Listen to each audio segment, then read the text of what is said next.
Բարի սիրելի քույրեր եղբայրներ ջան, մինչ կանադառնանք մեր Հռոմեացիս թղթի հետագա հատվածին, Հռոմեացիս 9:13 համարից, եկեք կանադառնանք կարևոր մի թեմայի, Աստծո խոստումների մասին, այն իհարկե հարցերի հիման վրա այս զանազանությունը պատրաստ է, հարցերը շատ են այդ առումով, բայց եւ հիշենք, որ ամեն անգամ, երբ որ մենք կանադառնում ենք որևէ մի հարցի, մենք չենք կարող ամբողջական խորությունով այն արծարծենք, որտեղ ժամանակահատվածի մեջ ենք. Եվ ես փորձում եմ գոնե ամենակարևոր սկզբունքների, հիմքերի մասին, տվյալ հարցի մասին գոնե ընդհանուր հասկացողություն մենք կազմենք։ Ուրեմն խոսելով Աստծո խոստումների մասին, իհարկե ես ընտրել եմ հատվածը Հայտնության գրքից, Հայտնության գիրքը յուրահատուկ է Աստծո խոստումների առումով, որովհետև այն մարգարեական ժանրի թուղթ է եւ ունի հերմենևտիկայի իր յուրահատուկ գործիքները։ Մենք կանադառնանք սրան։ Ամեն դեպքում եկեք հիշենք, որ ընդհանրապես հայտնություն հասկացողություն նշանակում է Աստծո կողմից հայտնված, հայտնություն երբեք չի նշանակում ծածկված։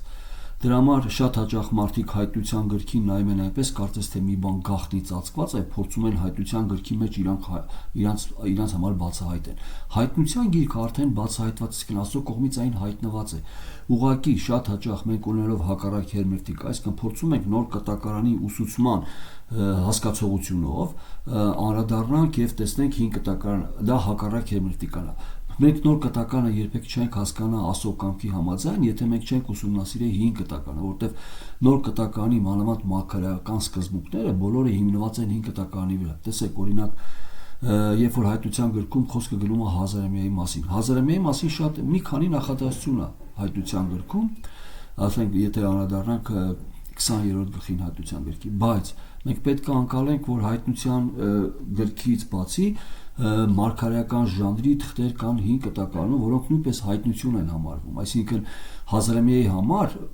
մի ամբողջ գլուխներ է նվիրված, դրա համար, այսինքն երբ որ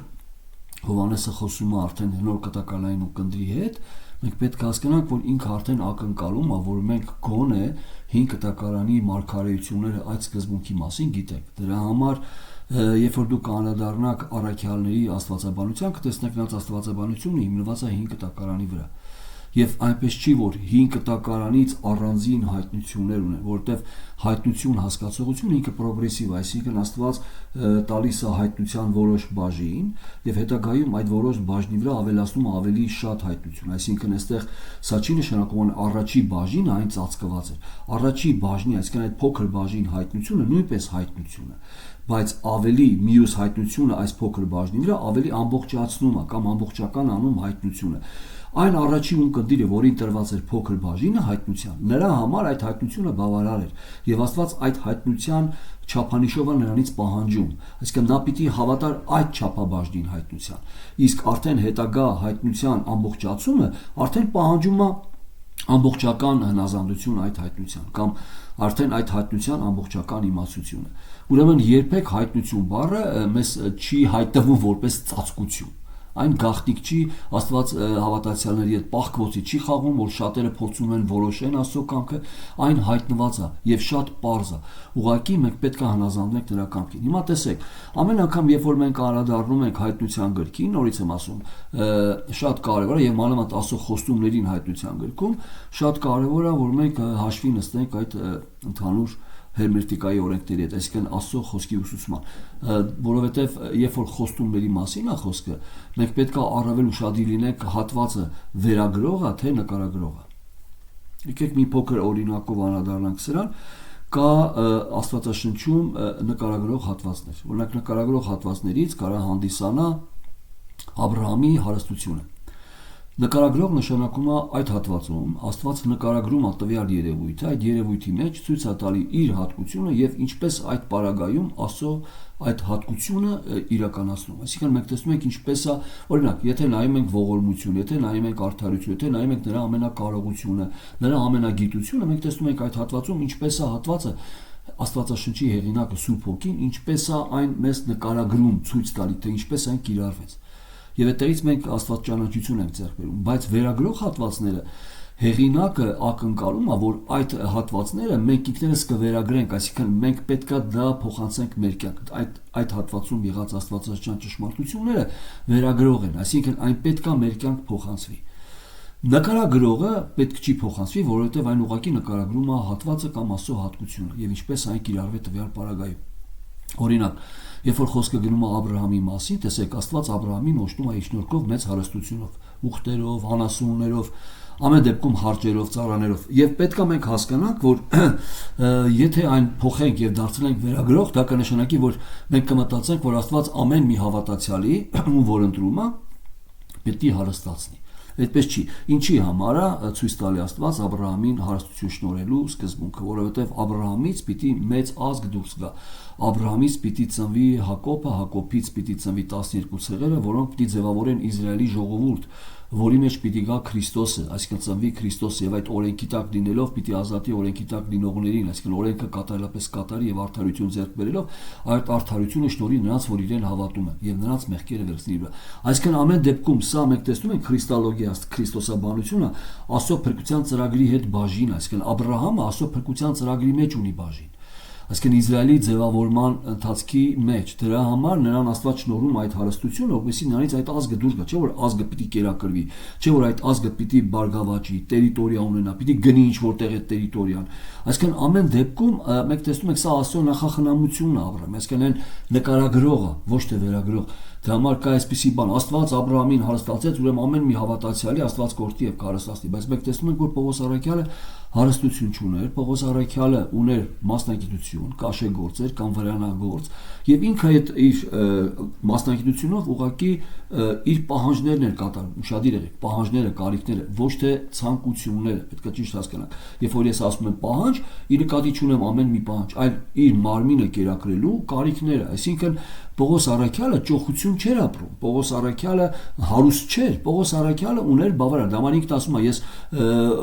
բավարար եմ եւ կարող եմ ամեն բան ինձ զորացնող Քրիստոսով, գիտեմ աղքատություններ, գիտեմ շատ ունենալներ, ամեն դեպքում ինձ չի պակասում։ Հիմա տեսեք, դրա համար հասկանալ Պողոս առաքյալի սկզբունքը մենք եւ նույնիսկ Պողոս առաքյալը իր այդ աշխատանքով ոչ միայն իր կարիքներն էր հոգում, նորից եմ շեշտում, կարիքներ ոչ թե ցանկությունները, այլ նաեւ կարողանում էր օգտակար լինել հավատացյալներին, որոնք խնդիր ունեին աշխատանքի մեջ, միգուցե առողջական առումով չէին կարողանում հայթայթել իրենց կերակուրը, եւ ինքը օգտակար էր լինում, այսինքն ինքն ասում է նույնիսկ այս ձեռքերով հոգացի շատերի կարիքները։ Հիմա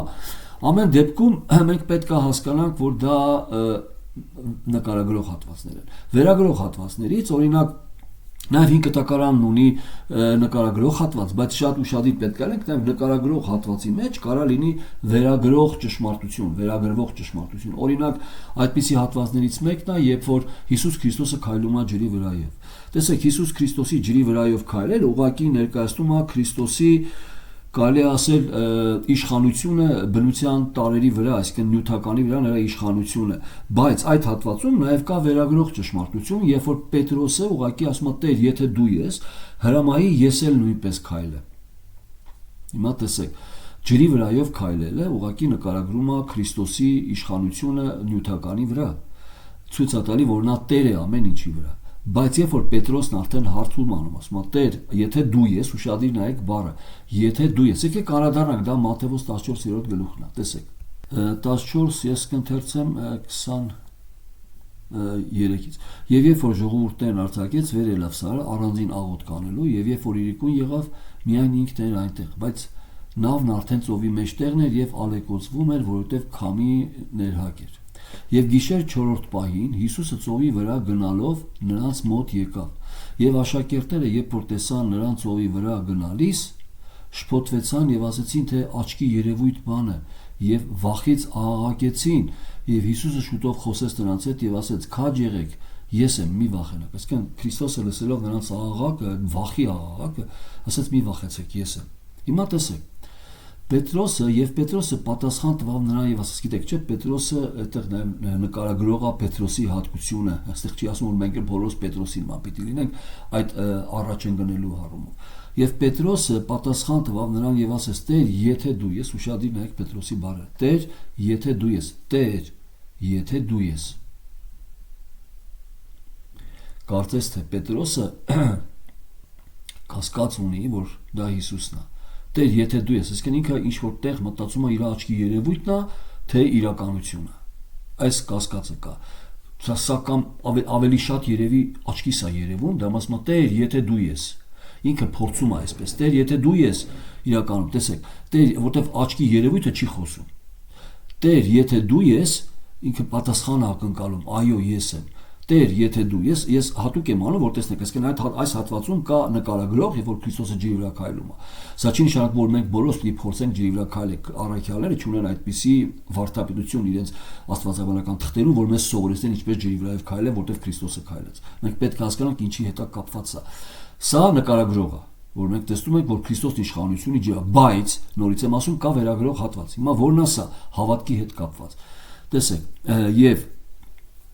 Պետրոսը, ուշադիր նայեք Պետրոսի խոսքերը։ Պետրոսը պատասխանատվորին ասեց. Տեր, եթե դու ես, հրամայիր ինձ, որ ջրերի վրայով քեզ մոտ գամ։ Մի քանի սկզբունք։ Տեր, եթե դու ես, հրամայիր ինձ։ Մենք գիտենք, որ Աստծո ամեն մի պատվիրան, որ ուղղված է մարդուն, այն հրամայական է։ Աստված չի առաջարկում մեզ պատվիրաններ։ Աստծո պատվիրանները այն հրամայական է։ Եբրայերենում, հունարենում դրանք հրամայական տոնով է։ Ամեն մի պատվիրան։ Լսի ով Իսրայել, ես եմ քո միակ Աստվածը, ուրիշ աստվածներ չունենաս, կամ նոր կտակարանային ամեն մի սիրիկո, այսինքն եղբորը քո անձի պես։ Ամեն դեպքում ամեն նոր կտակարանային պատվիրան կլինի եկեղեցում ուղղված իրար հետ հարաբերության առումով, այն հրամայական է։ Եվ այստեղ հրամայիր ինձ, որ ջրի վրայով քեզ մոտ գամ։ Խնդիրը նա է, որ Պետրոսն ասում է Տեր, եթե դու ես, եւ մենք հասկանում ենք, որ մենք միակ հնազանդությունը եւ ամբողջական վստահությունը պիտի լինի այն խոսքի վրա, որ Տիրոջ կողմից ուղղված է մեզ, դրա վրա կասկածելու կարիք չկա։ Դրամանիկն ասում է Տեր, եթե դու ես, հրամայիր, որ ես գամ, այսինքն պատվիրի, որ ես գամ, եւ Տերը հրամայում է։ Հիմա այստեղ է խնդիրը, որ Պետրոսը դա ասելով նաև կասկածում է, այսինքն այստեղ խնդիրը ցույց է տալի, որ Պետրոսը ունի կասկած Աստծո խոսքի վրա, այսինքն այն պատվիրանի վրա, որ Աստված տալիս նրան ուղղակի անմիջական, տեսեք։ Հիսուսը շուտով ասեց նրանց հետ եւ ասեց, տեսեք, քաջ եղեք եւ նա էլ ասեց, Տեր հրամայիր, որ գամ քեզ մոտ։ Եվ ներողություն եւ Պետրոսը պատասխան տվավ նաև ասեց. Տեր, եթե դու ես, հրամայիր ինձ, որ ջրերի վրայով քեզ մոտ գամ։ Նա էլ ասեց. Եկ։ Պետրոսը նավից իջնելով ջրերի վրայով գնաց, որ գա Հիսուսի մոտ, եւ տեսնելով, որ քամին սաստիկ է, վախեցավ։ Եվ երբ որ սկսեց ընկղմվել, աղաղակեց եւ ասեց. Տեր, փրկիր ինձ, ուշադիր նայեք։ Եվ տեսնելով, որ քամին սաստիկ է, այսինքն կա Աստծո խոսքը ուղղակի, որ եկ, դա նշանակում է, որ Աստված ձեզ ասում է արի, երբ որ ձեզ ասում է արի, ոչ թե դուք եք ենթադրում, որ Աստված ասել է արի։ Սա կարևոր է։ Դուք կարաք վերցնեք Աստծո խոսքից նկարագրող հատվածներ եւ ասեք Աստված այն վերագրում է մեզ, դա ինձ է նշանակում, դա ինձ է վերաբերում, ես նույնպես պետք է հարստանամ։ Տեսնում եք, առաքյալն ավելի խորն ասում է, նրանք, որոնք ձգտում են հարստության, ցավերի մեջ կընկնեն։ Դա նշանակում է Աստծո կամքին հակառակ է, բարոյական կամքին հակառակ է։ Հիմա տեսեք, երբ որ մենք տեսնում ենք, որ Տերը ինքն է ասում, այսինքն եթե դուք վստահ եք, որ դա Տիրոջ, այսինքն ուսումնասիրել եք, որ դա Տիրոջ հրամանն է ուղղված ձեզ, եւ Տերը ակնկալում է, որ դուք այն պիտի կատարեք, Տերը այդտեղ է, որպեսզի ձեզ դրա մեջ զորացնի եւ շնորհքով պահի ձեզ։ Բայց այստեղ է խնդիրը, որ մենք չենք վստահում Տիրոջ այդ խոսքին։ Այս հատվածի վրա է, որ վերագրողը մենք պետքա վստահենք,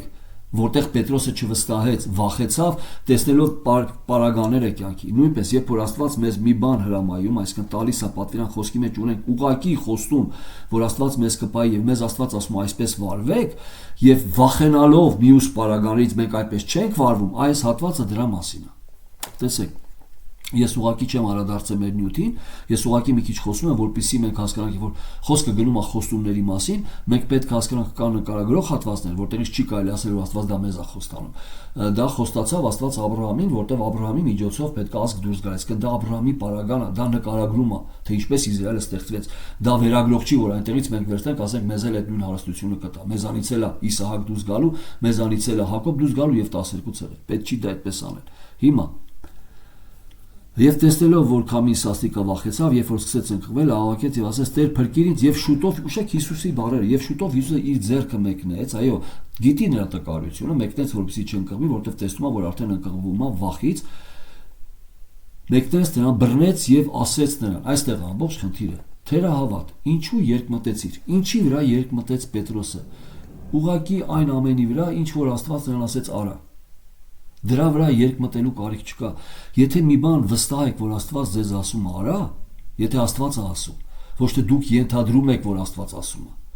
եթե ուսումնասիրել եք եւ տեսնում եք, որ դա պատվիրան է եւ Տիրոջ բարոյական կամքն է, որ դուք դա անեք, դրա վրա մի կասկածեք երբեք, սիրելիներ, Աստված դրա մեջ ձեզ զորացնում է, նույնիսկ եթե թույլ տա, որ վնասվեք, բայց դա Աստծո կամքն է, այսինքն որ վնասվեք, ճիշտ հասկացեք ինչի նկատի ունեմ, այդ թույլ տալու մեջ կա նրա բարոյական կամքի ներգործությունը, որ ձեզ Քրիստոսին նմանեցնի,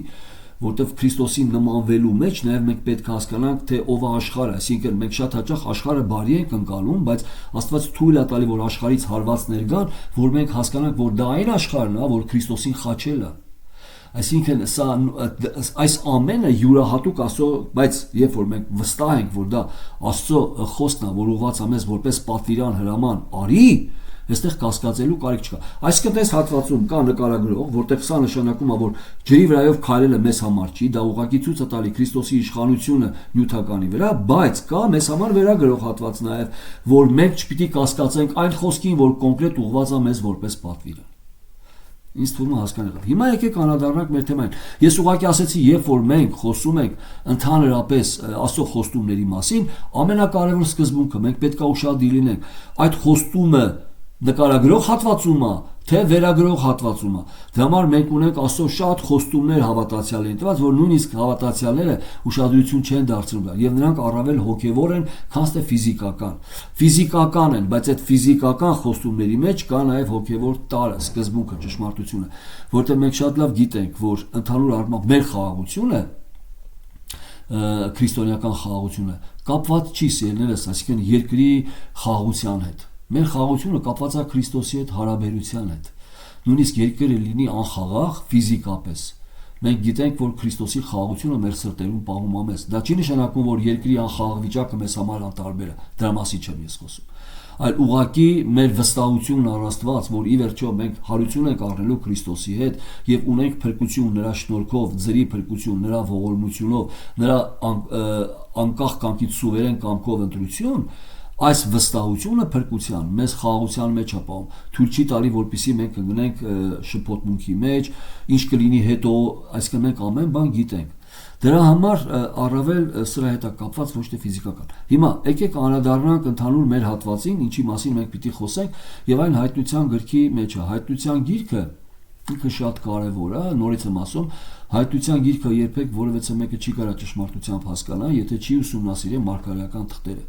որտեղ այն մարգարեական ժանրը եւ ամբողջացնում է 5 կտակարանի մարգարեների մարգարեությունները։ Այսինքն եթե 5 կտակարանում մարգարեություններն ուղղված են կոնկրետ Իսրայելին, Իսրայելի վերջի շրջանին, դա նշանակում է, որ հայտնության գիրքը նույնպես խոսելու է Իսրայելի վերջի շրջանի մասին եւ ամբողջացնելու է այն, բայց նաեւ միջանկյալ դրա հետ մեկտեղ անդրադառնալու աշխարհի կարգավիճակին, որովհետեւ Իսրայելի վախճանաբանությունը կամ Իսրայելի մասին ժամանակի վերջի խոսքը ընդգրկում է նաև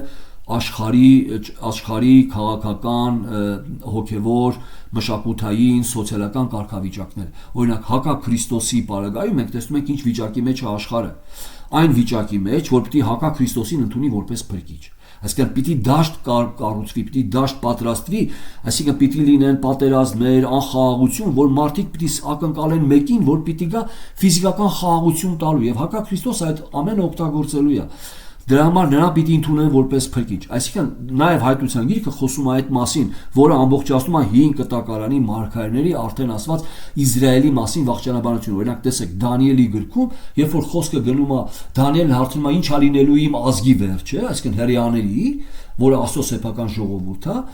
խոստումի համաձայն, հայրերի սիրո համաձայն, ըստ Հռոմեացիս 11-րդ գլխի,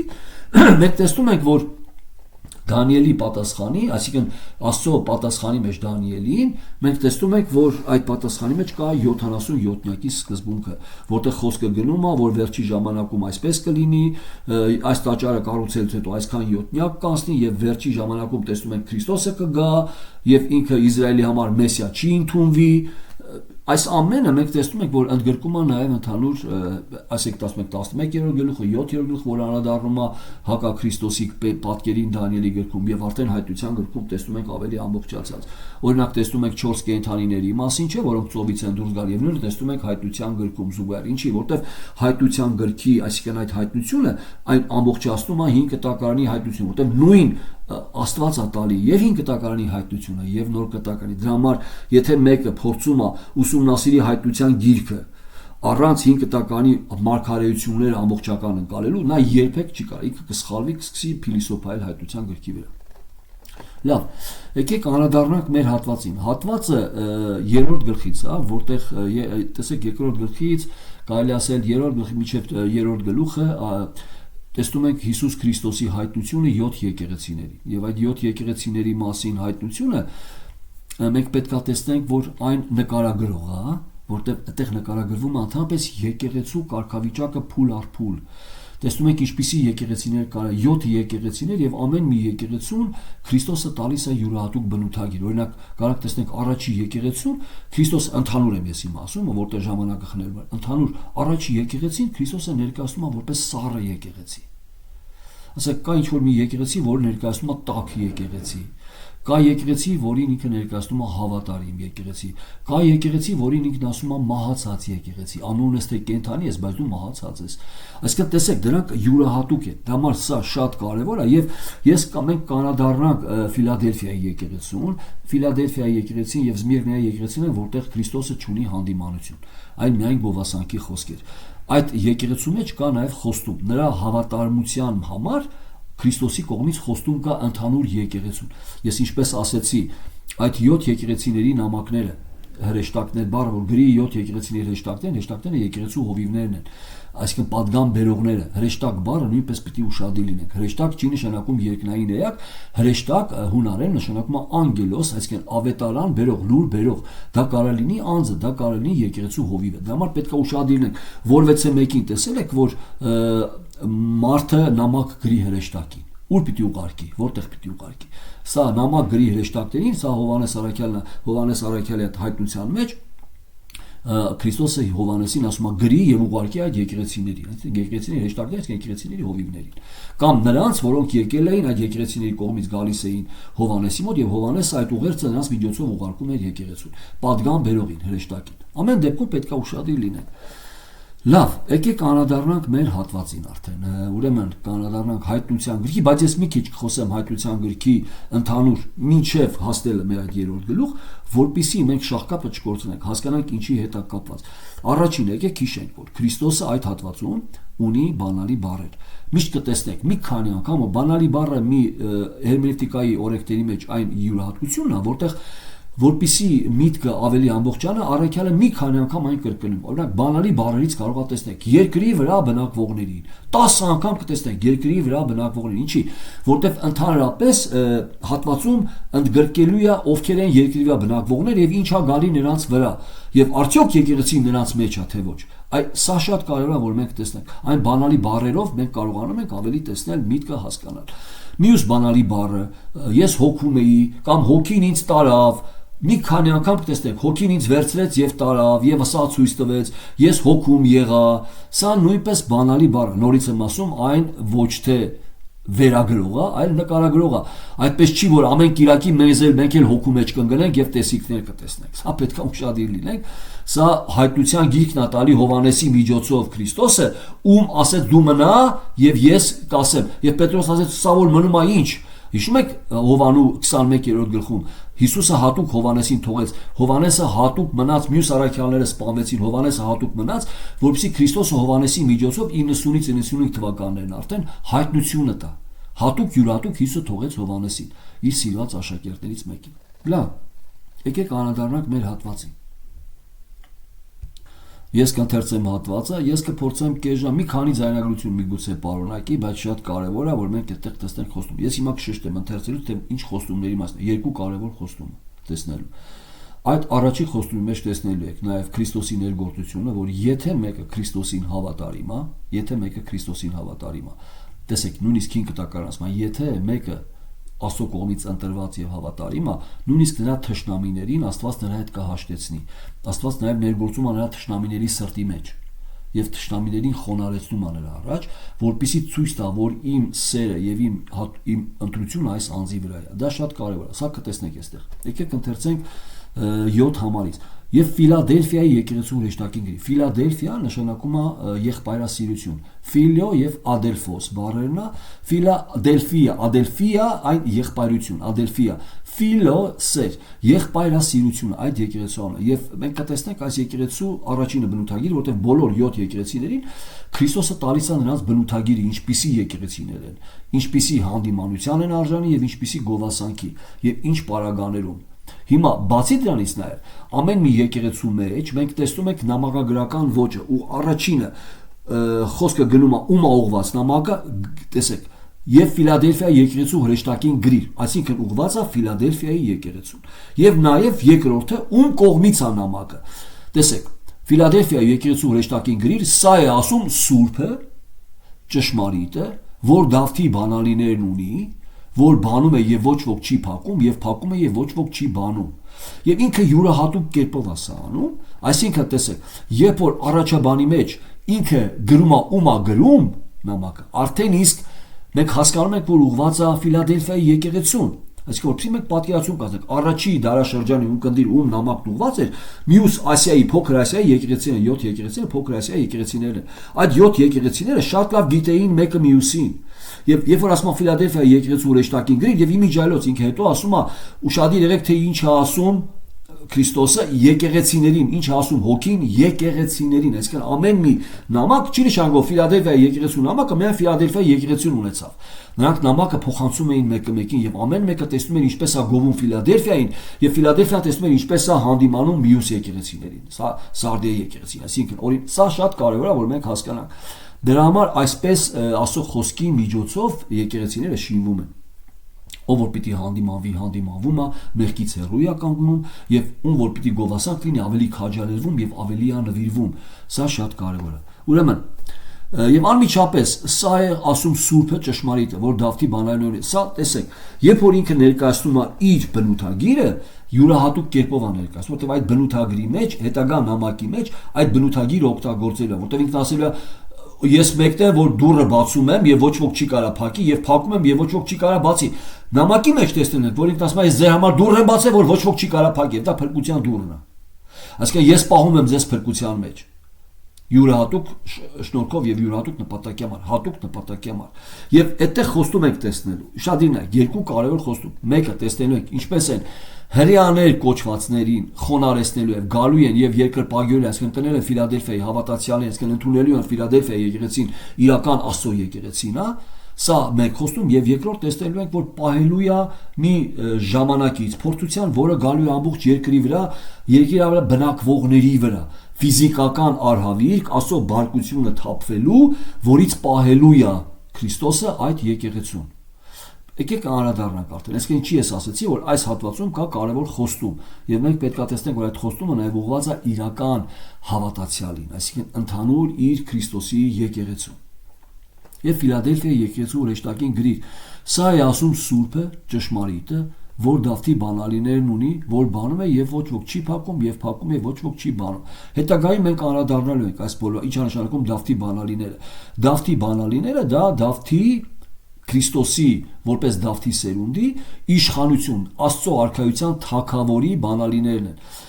Դավիթի, եթե դուք անդրադառնաք Եսայի մարգարեության թագավորած գրքում, տեսնեք, որ Դավթի մոտ էր բանալիները, Դավիթն էր որոշում ով բանտարկվի եւ ով ազատվի։ Այդ բանալիները թագավորական Դավթի մոտ էին։ Այդ բանալին ունի եւ նաեւ այստեղ ցույց է տալի, որ ով փակում եւ բացում է, նաեւ ունի իշխանություն դատելու փրկության մեջ եւ դատապարտության մեջ ուղարկելու։ Սրանք իր կարևոր տիտղոսներն են։ Սուրբը, զատվածը, միակը եւ ճշմարիտը, արդարը, ամբողջական, որ Դավթի բանալիներն ունի եւ որ, այսինքն ներկայանում է Քրիստոսը Թեովա եւ իմիջիայլոց հայտության գրքում Քրիստոսը ներկայանում է փառավորյալ հարություն առած Քրիստոս, իրան այդպես որևէ մեկը չի տեսել մինչեւ հայտնության գիրքը։ Տեսեք, նույնիսկ եթե աշակերտները տեսնում են Քրիստոսին համբարձվելուց, չեն տեսնում այդպիսի Քրիստոս։ տեսնում են հարություն առած, բայց հիմա փառավորված Քրիստոսն է։ Կա տարբերություն հարություն առածի եւ փառավորվածի, արդեն հոր աջ կողմը նստած Քրիստոսի։ Արդեն մենք տեսնում ենք, որ Հովհաննեսը տեսնում է այդպիսի Քրիստոսի եւ մեռելի նման ընկնում է։ Դեմա նրանք, որոնք ձեզ ասում են, որ Քրիստոսին ամեն շաբաթ տեսնում են, իրանց բռնումա ձեռքից տանում այստեղ այնտեղ, դա կստություններ եւ կեղծիքներ են։ Քրիստոսին ամեն տեսնողը մահացածի նման է։ Քրիստոսին տեսնողները Աստվածաշունչում գրված են։ Դրանից եկում որևէ մեկը Քրիստոսին չի տեսել, մինչեւ Քրիստոսը կգա։ Սա ամենակարևորը։ Ամեն ով որ ձեզ կասի, որ ինքը Քրիստոսին տեսել է, ստախոս է, որտեղ ինքը մերժում է Աստվածաշնչյան ճշմարտությունը։ Հիմա տեսեք, միայն Հովհաննեսը այդ վիճակում էլ մեռելի նման ընկավ վախից, մինչև Քրիստոսը հպվեց եւ ասեց վեր կաց։ Հիշում եք։ Լավ, սա շատ կարևոր է, սիրելիներս։ Պետք չի մենք մեզ խափենք, մենք մեզ խափելով մյուսներին խափենք, ինչա մեզ հեղինակություն եք տալի։ Իբր Քրիստոսին եք տեսել։ Իբր Քրիստոսը մեզ յուրահատուկ կերպով հայտնվեց։ Խնդրում, աղաչում եմ ուշադիր եղեք։ Սա սատանայի կեղծիքներն են։ Ուշադիր եղեք։ Քրիստոսին մենք հիմա տեսնում ենք հայելու մեջ, այսինքն Աստվածաշնչի խոսքի մեջ։ Այն ժամանակ, երբ որ գա, այնպես կտեսնենք նրան։ Մինչ այդ որևէ մեկը չի տեսնի նրան, մինչև նա կգա։ Դամար դա ասում է Հովհաննես առաջի, Հովհաննես այդ մասին շատ է խոսում։ Հովհաննես առաջի թուղթը։ Հիմա մենք Աստծո որդին ենք, բայց չգիտենք ինչ պիտենք, բայց երբ որ նրան կտեսնենք այնպես ինչպես է, նրան նման կլինենք։ Հիմա մենք հայելու մեջ ենք տեսնում Պողոս առաքյալն ասում, այսինքն Աստծո խոսքի մեջ, եւ նմանվում ենք Քրիստոսին այդ հայելու մեջ տեսնելով։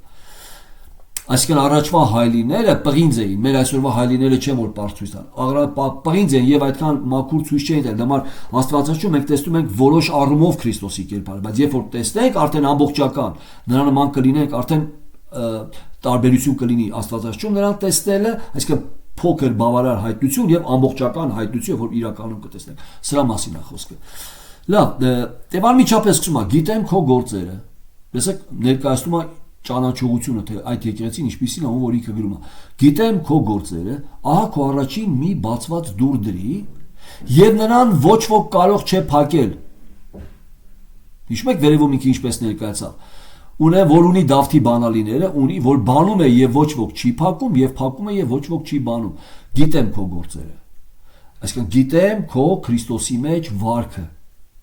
Գիտեմ քո բնությունը, գործեր բառը շատ հաճախ ընդգրկում է բնություն հասկացողությունը։ Գիտեմ ով ես դու։ Բնությունը, գործերը։ Հիշում եք, ասում նրանց գործերից ճանաչեք։ Չի ասում, եթե չագուջով մուրճով մեղ են մեղում, ճանաչեք ովքեր են։ Դրանից չեք ճանաչի։ Գործերը, բնությունը, ինչ մղումներ ունի կյանքում, ինչ բնութագիր է արտահայտվում այդ մարդու կյանքում, ինչպես է վարվում մարդկանց հետ, ինչպես է վարվում նեղ ժամանակում, ինչպես է վարվում վախի մեջ, դա է ցույց տալի Հովհաննեսը։ Գիտեմ քո գործերը, ահա քո առաջին մի բացված դուր դրի, եւ նրան ոչ ոք կարող չէ փակել, եւ սա փրկության դուռն է։ Ոչ ոք չի կարող քո փրկությունը վերցնի։ Քո առաջ մի բացված դուր դրի, եւ նրան ոչ ոք չի կարող փակել, որովհետեւ քիչ զորություն ունես։ Սա շատ կարևոր է։ Հիշում եք առաքյալն ինչ է ասում։ Ես պարծենում եմ իմ տկարություններով, ոչ թե իմ զորություններով, որտեղ որքան ես տկար եմ, այնքան Աստծով զորավոր եմ, որովհետև քիչ զորություն ես, այդ քիչ զորության շնորհիվ, այսինքն պոտենցիալ ռեսուրսները քիչ է։ Միգուցե հավատացյալը, ինքը Ֆիլադելֆիան մեծ քաղաք չի, միգուցե քիչ են հավատացյալները, բայց հավատարիմ են նրանք Քրիստոսին եւ նրա խոսքին եւ առավել նրա համբերության խոսքին, որը խոստումի մեջ կարևոր բաժին է, մենք անդրադառնում ենք, ինչ է նշանակում իմ համբերության խոսքին հավատարիմ եղար։ Իմ համբերության խոսքին, դա ինչ է նշանակում։ Ուրեմն Քրիստոսի համբերության մասին առաքյալները խոսք ունեն ուղղված եկեղեցիներին, թե ինչպես է Քրիստոսը համբերել, ինչ պարագաներում ինչպես է վարվել, եւ այդ խոսքին հավատարիմ եղավ Ֆիլադելֆիա եկեղեցին, նույնպես հալածանքների մեջ այդպես վարվեց ինչպես Քրիստոսը։ Սրանք շատ կարևոր սկզբունքներ են, որ մենք տեսնենք։ Գիտեմ քո գործերը, ահա քո առաջին մի բացված դուր դրի եւ նրան ոչ ոք կարող չէ փակել, որովհետեւ քիչ զորություն ունես եւ իմ խոսքը պահեցիր եւ իմ անունը չուրացար այն դժվարության հալածանքի մեջ։ Ահա ես տալիս եմ սատանայի ժողովքից եղողներին, սատանայի եկեղեցուց ժողովքից եղողներին, որ իրենց համար ասում են, թե հրեա են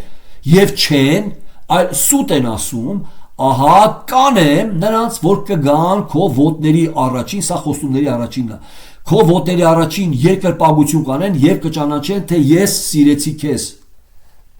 Այս սիրեցի բառը ընտրեցի քեզ։ Յադա, որտեղ ինքը սիրեց։ այն աշխարհը ստեղծվելուց առաջ։ Սա ամենակարևոր սկզբունքներից է։ Նրանք կասեմ, եւ ես այնպես կանեմ, տեսեք, եւ ահա տալիս եմ քեզ սատանայի ժողովից, այսինքն երբ որ ինքը ներկայացնում է ում է գրում, հետո անդրադառնում է ով է գրողը, այդ ով է գրողի մեջ ինքը այնպիսի բնութագիր է ներկայացնում, որը կարևոր է տվյալ նամակի մեջ։ Ինքը դուր բացող փակողն է, բանալիներն իր մոտ են, ինքը սուրբն է միակ եւ ինքը ճշմարիտն է։ Իր ասացի վրա կասկածել կարիք չկա։ Եվ անմիջապես ինքը Դավթի բանալիներն ունի եւ նաեւ դատավոր է փրկության համար եւ դատապարտության համար։ Եվ անմիջապես ասում գիտեմ քո գործերը, արդեն անդրադառնում է Ֆիլադելֆիայի եկեղեցուն։ Այս բաժինների մեջ է կամ կհանդիմանի, կամ կգովասանքի կարժանացնի, բայց մենք տեսնում ենք գովասանքը եւ իմ խոսքը պահեցիր եւ իմ անունը չուրացար, որը տեսնում ենք մյուս եկեղեցիների մեջ խնդիր է, 7 եկեղեցիներից ներում ենք։ Միայն Սմիրնայի եւ միայն Ֆիլադելֆիայի եկեղեցին է, որ գովասանքի արժանանում։ Գիտեմ քո գործերը, քո առաջին մի բացված դուռ եւ նրան ոչ ոք կարող չէ փակել, որովհետեւ քիչ զորություն ունես եւ իմ խոսքը պահեցիր եւ իմ անունը չուրացար։ Ահա ես տալիս եմ սատանայի ժողովքից եղողներին, հрьяաներ են ասում իրենց, եւ գիտենք որ առաջի եկեղեցին մեծ մասամբ հալածվում էր հрьяաներից, որոնք գալի ասում էին, բավարար չի որ Քրիստոսին հավատաք, պիտի նաեւ օրենքի գործերը պահեք, շաբաթը պահեք, պիտի թլպատվեք մյուսը։ Այսինքն Քրիստոսի շնորհքը փոքրացնում ճմլում գցում են, այսինքն փոքրացնել Քրիստոսի շնորհքը դժվար ջնջել։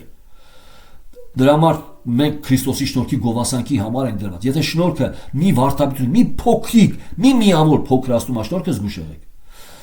Ահա ես տալիս եմ սատանայի ժողովքից եղողներին, որ իրենց համար ասում են թե հрья են եւ չեն, այլ սուտ են ասում, ահա կանեմ, ուշադիր նայեք, կանեմ,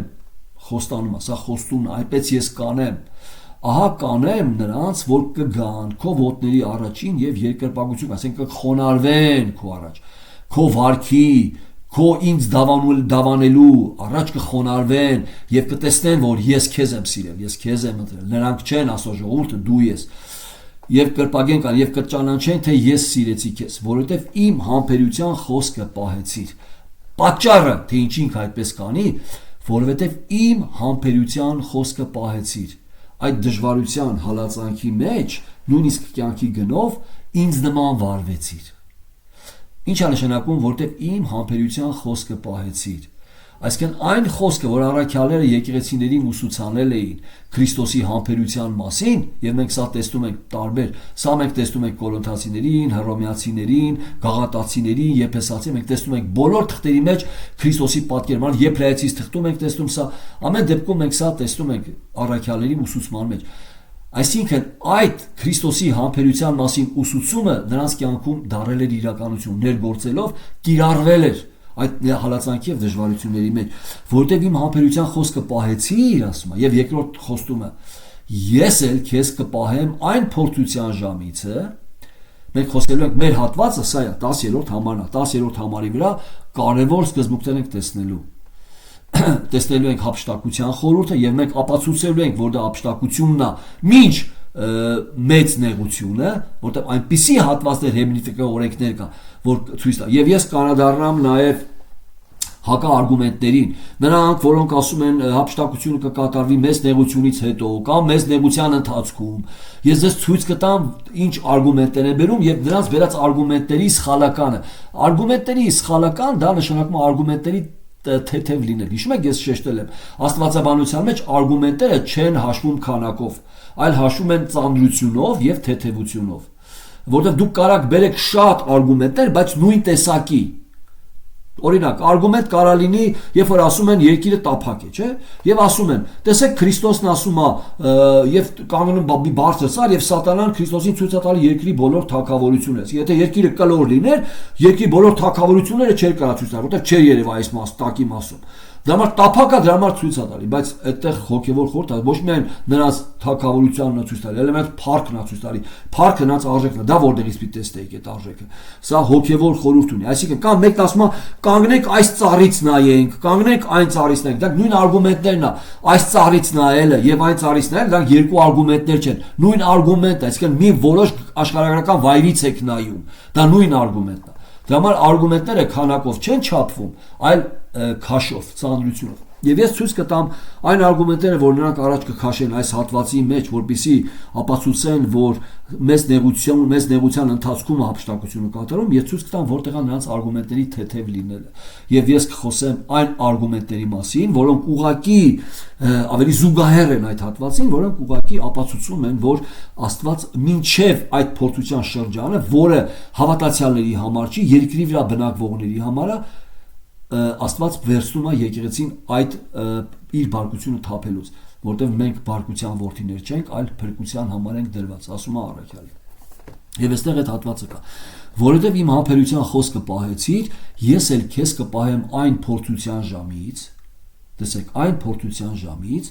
որ գալու է այս աշխարհի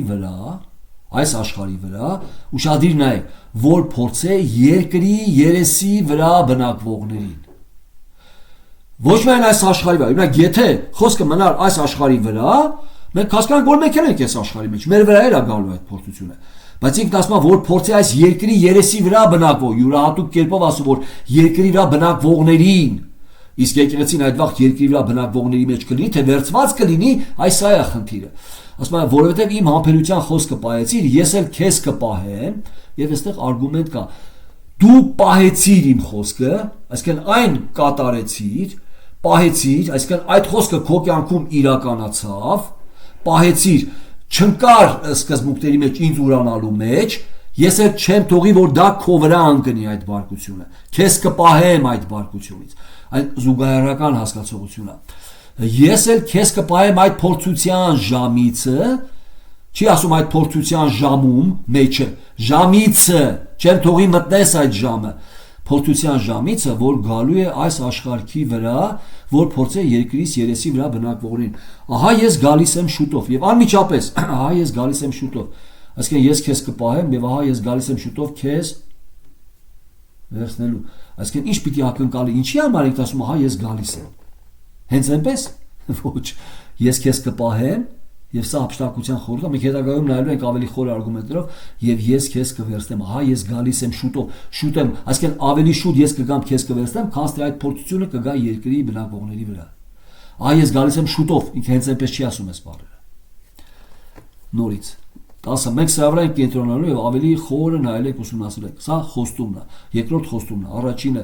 ես այնպես կանեմ, որ նրանք, որոնք ասում են Աստծո ժողովուրդ են, բայց սատանայի ժողովուրդ են, կգան կխոնարհվեն քո առաջ եւ կճանաչեն, որ ես քեզ եմ սիրել, սա առաջի խոստումը եւ երկրորդ խոստում ես քեզ կպահեմ այն մեծ նեղության ժամանակից, որ գալու է այս աշխարհի վրա բնակվողների վրա։ Հիմա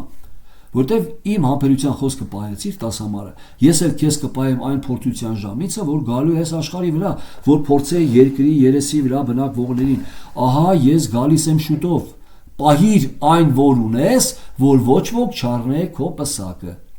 ով որ հաղթում է, սյուն կանեմ նրան իմ Աստծո տաճարում, այս ամեն ինչին մենք անդրադառնալու ենք, ինչի համար է ասում, ով որ հաղթում է, սյուն կանեմ նրան իմ Աստծո տաճարում, սյուն Աստծո տաճարում, որպես եկեղեցի Եվ այլևս դուրս չի գնա Եվ նրա վրա կգրեմ իմ Աստծո անունը եւ իմ Աստծո քաղաքի անունը, այն նոր Երուսաղեմի անունը, որ իջնում է երկնքից իմ Աստվածանից։ Սա մենք տեսնում ենք 22-րդ գլխում արդեն Աստվածանից անունը կգրեմ նրա վրա, շատ կարեւոր է սա։ Եվ ուշադիր նայեք, այն նոր Երուսաղեմի անունը, որ իջնում է երկնքից իմ Աստվածանից եւ իմ նոր անունը, ով որ ականջ ունի թող լսե ինչ է հոգին ասում եկեղեցին։ Եվ սա նշանակում է, որ բոլորի եկեղեցիների համար հոգու ասածը կարևոր է։ Այսինքն այս նամակը նաեւ բոլոր եկեղեցին, բայց կոնկրետ այն ուղղված էր Ֆիլադելֆիա եկեղեցուն։ Սերունդը ժամանակը բավարանցավ, հետագայում մենք արդեն կանրադառնանք կոնկրետ մեր հատվածին եւ կանրադառնանք նաեւ ընդհանուր այդ մինչեւ մեր հատվածը ընդհանուր հայտնության գրքի, թե ինչպես է Քրիստոս ինքը ներկայանում եւ ինչ նպատակ ունի եւ խոսենք արդեն այս խոստումի մասին, որը շատ կարեւոր է, որտեղ վերջի ժամանակների մասին է, որը հարց էին տվել։ Տերը ձեզ օրհնի, փառքի համար, ամեն։